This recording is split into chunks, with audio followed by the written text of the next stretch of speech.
Hello, I'm George from Ireland. Welcome back to my channel. Anyway, the sad tidings that a police officer in Northern Ireland was shot today, but so far is clinging on to life, was rushed to Altnagevan Hospital. So please God he'll pull through, but obviously there's a chance that he won't. So it was John Caldwell who was shot when he was with his 15-year-old son and Mr. Caldwell, chief and superintendent.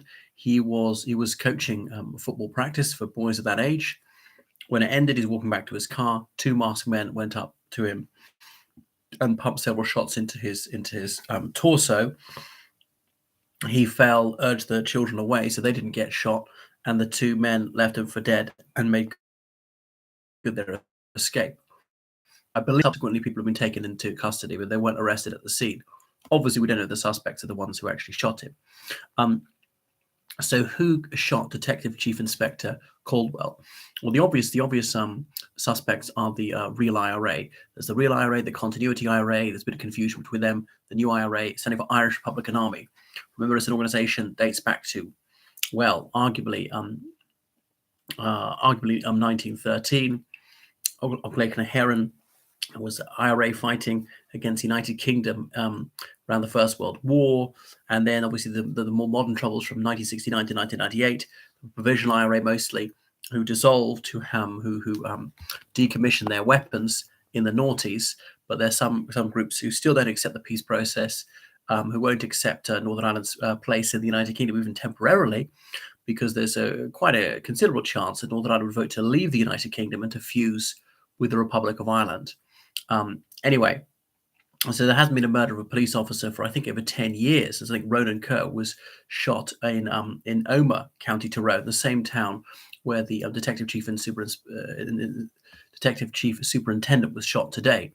Now, this man, he joined the police service in Northern Ireland 26 years ago, just before the Good Friday Agreement. It was then called the RUC, Royal Ulster Constabulary, then transmogrified into the PSNI, with no symbols of either the United Kingdom or the Republic of Ireland, meant to achieve broader acceptance amongst the community, and indeed its acceptability to most of the community is evident.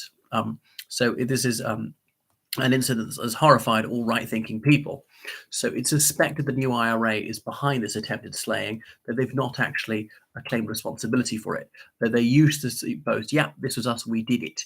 So there have been talks between the Prime Minister of the United Kingdom, the Taoiseach of the Republic of Ireland, he's the Prime Minister, as it were, and others, the Northern Ireland Secretary Chris Heaton Harris. So Sinn Féin was obviously the party in the Provisional IRA, but no longer. And the Sinn Féin leader, Michelle O'Neill, she's denounced this crime. Obviously has all shades of unionist opinions. Sir Geoffrey Donaldson, leader of the Democratic Unionist Party, and so on. Obviously, I hope there's not a recrudescence of this. So the incident took place at the youth sport Omagh on the edge of the town, and the car used as a getaway vehicle was found but burnt out several miles away. They used to burn out these vehicles just so there's no DNA evidence left, any hair, any skin cells, tears, perspiration, anything which could link the killers to the getaway vehicle, although they've not actually killed him. Um, Sorry, it's three men have been arrested in connection with this, so we don't know the outcome of this. So there are dissident Republicans, as in those who will not accept the peace process and want to forcibly take Northern Ireland out of the United Kingdom, achieve fusion of the Republic of Ireland, then revolutionise the Republic of Ireland, and so on. So usually they murder people they accuse of being drug dealers, and they seldom manage to kill members of the security forces. So anyway, those police patrols have been stepped up. It will bring back many unhappy memories of the troubles when such events were an almost weekly occurrence. Yeah, so that's it now. But we're obviously not sure it's the new IRA. John Caldwell had investigated dozens of murders over the past few decades. It could be loyalist terrorists who tried to kill him. It could be nothing actually to do with any political ideology, just a personal grudge. It might have been a domestic murder investigated. However, the overwhelming probability it is related to terrorists, either Republican or loyalist, because in personal grudges they seldom go so far as to try and kill a senior police officer. So why do they try and kill him there? I suppose they thought there are not too many witnesses around that can out in the open shoot him dead, but they also showed carelessness about the presence of the teenagers there. They could easily have killed the children by, by just missing, by a ricochet, something like that. So that was him. They tried to kill him whilst he's off duty and unarmed. So he was a very soft target for them. And obviously, they would regard it as a triumph if they managed to shoot this man dead. But the Republicans, their strategy was always that the gun and the gunman come together at the last possible moment, for the minimum possible time. Because if he's and they're separated at that point. So a courier has brought the weapon to the scene of the killing. A courier has taken it away, and they've stolen a car, especially used as a getaway vehicle. It's not their car, not registered in their name, can't be linked to them, and then burn the car later.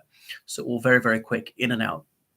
To minimize the chance of being caught, then burning their clothes. Often they're wearing surgical gloves or ordinary gloves, so there will hopefully be no, from their point of view, no fingerprints on the murder weapon or no DNA evidence to connect them to this and things like that.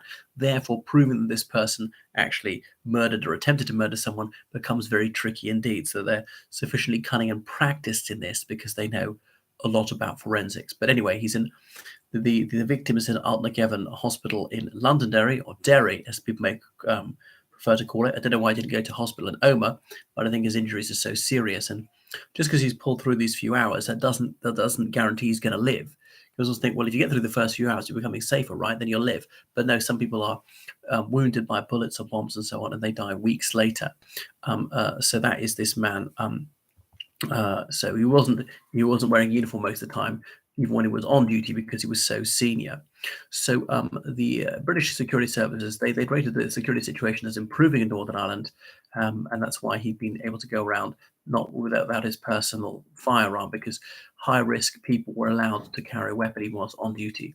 So it was at Berra Swifts football club that he was training at Youth Sport Omagh.